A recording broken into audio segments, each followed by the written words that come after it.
Okay, we're in Oholot, Perek Tet Vav Mishnah Dalid. Fourth Mishnah in the 15th chapter of Masechet Oholot. Keeps going. Bayit shechatzatzo b'nisarim od b'yivriyot. Chatzatzo lichatzot means to cut in half.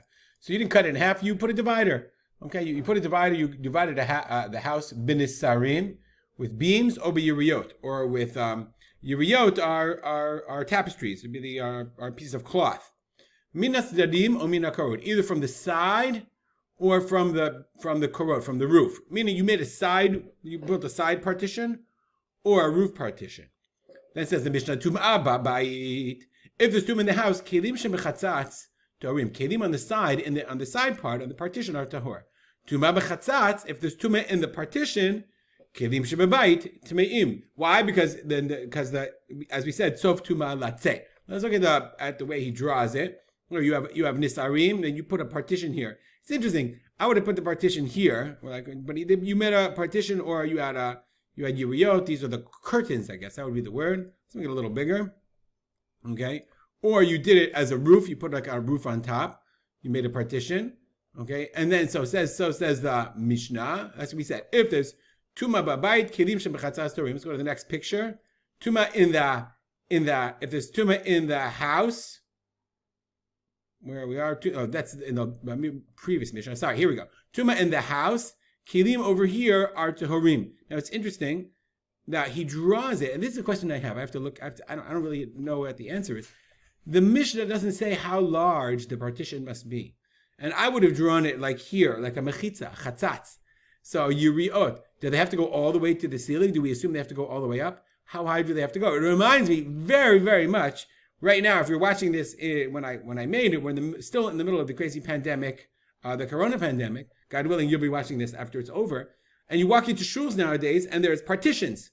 So it seems like very similar. You have a partition. Does it have to be all the way to the ceiling? Are we talking about tumah? He draws it in that way, but it's not necessarily implied from the Mishnah. On the other hand, tumah b'chatzatz, if there's tumah in the partition, kelim shebebayit, tmeim, kelim in the house are tameh.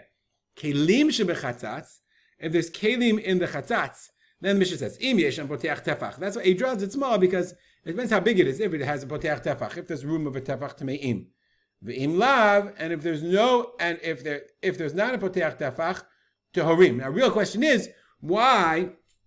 Okay. So the Bartunura says that kli she'im hatuma betoch hamechitza, kelim with the tumah. Because why in the world, if the kelim are in the chatzatz, and there's tumah in the house, we just said kelim shebechatzatz torim. So the Bartunura says kelim shebechatzatz here means, and this is problematic as we'll see in a second, kli with tumah betocha mechitza, in the mechitza itself. So if there's poteach tefach, they're tumeim. If lav, if not torim, guy, why? Because tumah ritzutza, tumah olev, yored. But why should that? Of course they should be tumeim. Why shouldn't they be tameh? That's really one big question. So therefore, I'll just show you you see this Zion here. That's the position of the Rambam explains. I have to move myself. Okay. And Tosfot Yom says kelim be'ovi hachatzat. They explain that means that's talking about kelim in the thickness in the wall itself. Here we have Dalid here. The Rambam says the Dada Kesef Mishnah. This is kelim shebechatzatz. If there's tumah in the chatzatz or kelim shebechatzatz, right? That's why it should be tameh. Let's just go over it, move myself back down. Again, tumah b'chatzatz, tumah in the chatzatz, kelim shebebayit tmeim. That's the normal pshat if there's tumah on one side. Why? Because the tumah has to come out. Kelim shebechatzatz. Now, in the normal case, if the tumah was in the house, kelim b'chatzatz we said is tahor. So if there's tumah in the chatzatz and kelim, im yeshem poteach tefach tmeim, there's a poteach tefach, it's tamei. Im lav, if not, then it's tumah ritzutza, olav yored, the tumah doesn't touch it, and therefore they would be tahorim. All right, let's stop here. Dedicate our learning to the memory of my father, Rab Simcha ben Yitzchak Kalman. Make it a great day.